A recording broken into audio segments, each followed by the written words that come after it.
तो तन का यही तमाशा है, तन का यही तमाशा है। क्या ले आया क्या ले जाएगा, कहाँ से लगता नाता है।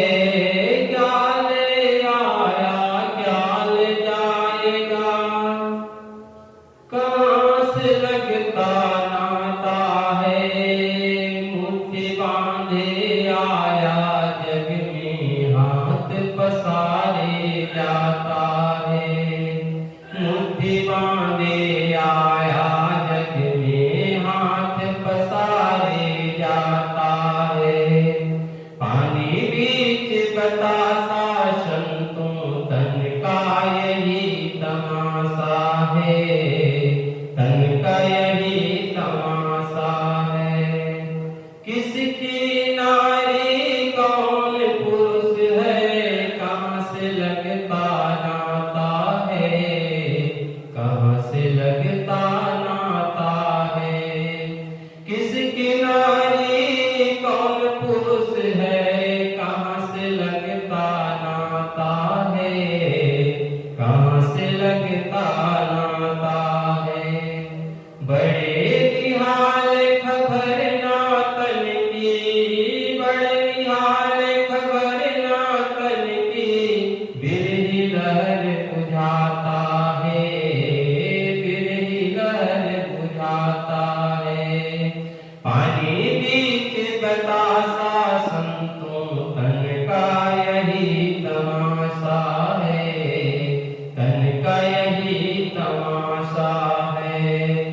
एक दिन जीना दो दिन जीना, जीना बरस 50 है। एक दिन जीना दो दिन जीना, जीना बरस 50 है। अंत काल भी 100 जीना, अंत काल भी 100 जीना, फिर मरने की आशा है, फिर मरने की आशा है। पानी बीच बतासा संतों, तन का यही तमाशा है, तन का यही तमाशा है। ज्यों ज्यों पाँव धरे धरणी पर, त्यों त्यों यम नियर आता है। ज्यों ज्यों पाँव धरो धरणी पर, त्यों त्यों यम नियर आता है। कहे कबीर सुनो भय साधो, कहे कबीर सुनो भय साधो, गाफिल गोता खाता है, गाफिल गोता खाता है। पानी बीच बतासा संतों, तन का यही तमाशा है, तन का यही तमाशा है, तन का यही तमाशा है। सद्गुरु मानव को झकझोर करके जगाते हैं। कबीर साहब ही एक ऐसा महापुरुष है जो पुकार करके कहते हैं। अन्य महापुरुष भी हैं जो लोगों को पुकार करके कहते हैं। जैसे महाभारत में महर्षि वेद व्यास के लिए कहा जाता है कि उन्होंने दोनों हाथ उठा लिया और भीड़ के बीच में कहा कि भी जीव से बढ़कर के, आत्मा से बढ़कर कोई सत्य है नहीं, कोई सुन नहीं रहे थे। तो उन्होंने भीड़ में जाकर के दोनों हाथ उठा करके चिल्ला के कहा, भाई सब कुछ होते हुए भी अपनी आत्मा ही श्रेष्ठ है, अपने जीव आत्मा ही श्रेष्ठ है, उनको पहचानो।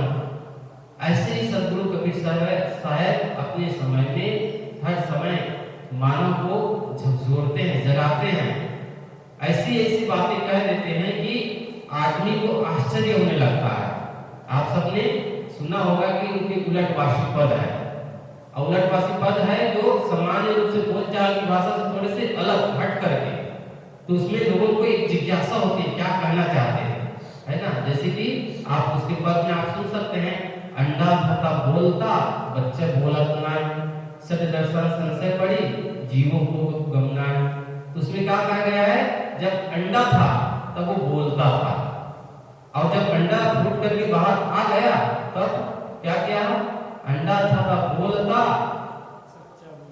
बच्चा बोलता है। अब जब बच्चे के रूप में हो गए तो वो बिल्कुल मौन साध लिया। तो आश्चर्य की बात है, पहले क्या होता है, अंडे रूप में बिल्कुल शांत रहता है, और जब अंडा फूट करके आता है तब चीं जो बच्चे, चिड़िया के बच्चे हैं ना, आवाज करने लगते हैं। कबीर साहब क्या कहना चाहते हैं कि जब अंडा के रूप में था तो वो बहुत बोलता था, और जब बच्चे के रूप में आ गया तो बिल्कुल शांत हो गया। तो ये अर्थ है, आध्यात्मिक अर्थ है। जैसे आदमी, इसका यही सामान्य अर्थ है कि आदमी की थोड़ी जानकारी होती है, थोड़ी जब जानकारी होती है तो वो जानता है कि मैं बहुत जानता हूँ, और कहीं भी जाएगा तो अपनी बड़ाई करने लगता है, मैं ये करता हूँ वो करता हूँ। और वही आदमी जब साधना करते करते आगे बढ़ जाता है, गंभीर हो जाता है, समझता है, तो वो बिल्कुल मौन साधे। जो संसार है, लोगों के बीच में आवाजाही, तू मैं होता रहेगा, वो अपनी साधना में मग्न रहता है, लोगों से लड़ाई झगड़ा करने, झंझट करने से वो बचता है। तो यही इसका भाव है कि जब आदमी अज्ञान अवस्था में रहता है, अज्ञानता में रहता है, तो बड़बड़ करता रहता है, मैं बहुत कुछ जानता, ये जानता, वो जानता हूँ। अब जब वो पूर्ण रूप से उसको जानकारी हो जाती है, विवेक हो जाता है, परख हो जाता है, तो वो गंभीर हो जाता है। जैसे घड़े में जब हम पानी रखते हैं तो आधा जो घड़ा जब भरा रहता है तो कितना होता है, पानी छलकता है, और वही घड़ा को पूरा हम भर देते हैं तो बिल्कुल गंभीर हो जाता है, छलकता नहीं है। ऐसे ही ये साधना की बात है। आदमी जब साधना करते करते एक ऐसी अवस्था पहुंच जाता है तो दुनियादारी से, झंझट से बचना चाहता है, शांत रहता है। और जब अल्पका रहता है, अज्ञान अवस्था में रहता है, शुरुआती तौर पर रहता है, तो थोड़ी सी जानकारी मिली, वो अपने आप को बहुत बड़ा उस्ताद मानता है, और लोगों के सामने प्रदर्शन कर जाता है कि इतना जानता हूँ, इतना जानता हूँ। इसका भाव यही है। तो मेरे कहने का मतलब है, कबीर साहब अपने समय में क्या कहते, पुकार करके कहते, चिल्ला करके कहते कि भाई मेरी बात को सुनो।